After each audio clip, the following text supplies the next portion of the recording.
આજે આપણે બનાવીશું ગુજરાતીઓની સ્પેશિયલ ખાટી મીઠી દાળ.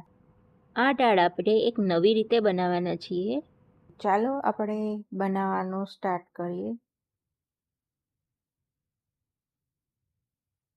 તો આ માટે મેં તુવેરની દાળ લીધી છે. હવે એને આપણે સારી રીતે ધોઈ લઈશું. 2 થી 3 વખત પાણી એડ કરી અને ધોઈ લેવાની છે.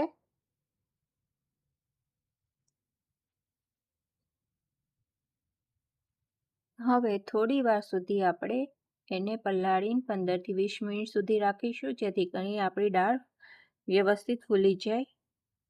હવે એને આપણે કુકરમાં એડ કરી દઈશું અને 3 થી 4 સીટી આપણે લગાવવાની છે. અને સાથે જ આપણે શિંગદાણા પણ એડ કરી દઈશું અને મીઠું પણ એડ કરી દઈશું, જેથી કરીને દાળ વ્યવસ્થિત સરસ બફાઈ જાય.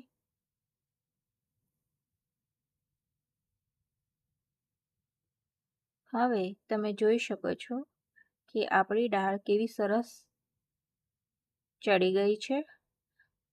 તો આપણે હવે એમાં શિંગદાણા એડ કરી અને મિક્સ કરી લઈશું. સાથે જ પાણી એડ કરી દઈશું. હવે આપણે એક કઢાઈમાં થોડું તેલ એડ કરીશું. મેથી દાણા, રાઈ, જીરું,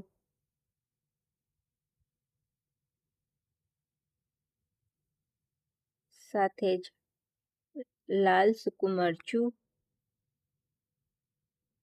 અને ગુજરાતી દાળ હોય અને મીઠો લીમડો ના હોય એવું તો બને જ નહીં, એટલે મીઠો લીમડો પણ એડ કરી દઈશું અને થોડી એવી આપણે હિંગ પણ એડ કરીશું. અને આપણે હવે દાળ એડ કરી દઈશું, જે આપણે બાફી હતી એ એડ કરી દેવાની છે અને સાથે જ પાણી થોડું એડ કરી દઈશું. હવે થોડું હળદર પાવડર અને આપણે સરગવો એડ કરી દઈશું,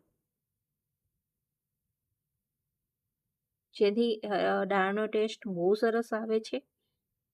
હવે દાળ માટે આપણે એડ કરવા માટે ટમેટા સુધારી લઈશું. સાથે જ લીલું મરચું એક આપણે એડ કરવાનું છે, એ સુધારી લઈશું. અને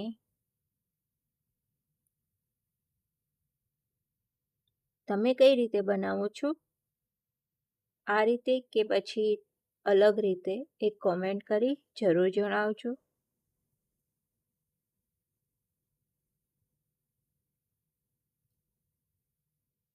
અને થોડું એવું આપણે આદું આવી રીતે છીણી લઈશું અને આપણે દાળમાં એડ કરી દઈશું. અને થોડી વાર સુધી આ દાળને આપણે ઉકળવા દેવાની છે.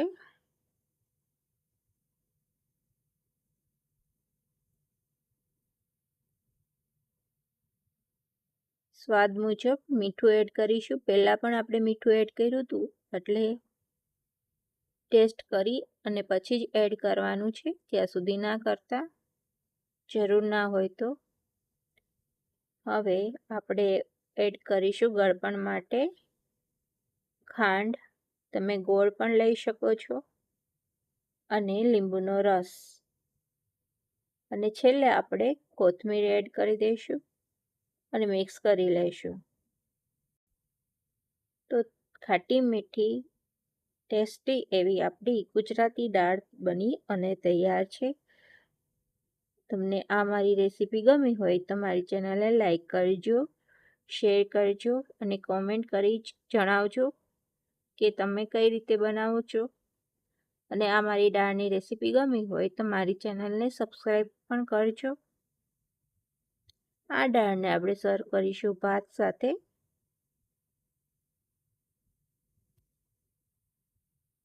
અને અમે તો દાળ ભાતમાં હોય અને દહીં ના હોય એવું તો બને જ નહીં. અમને દાળ ભાત જોડે આ દહીં ખાઈ અને એકવાર જરૂર ટ્રાય કરજો, બહુ જ ટેસ્ટી અને સરસ લાગે છે.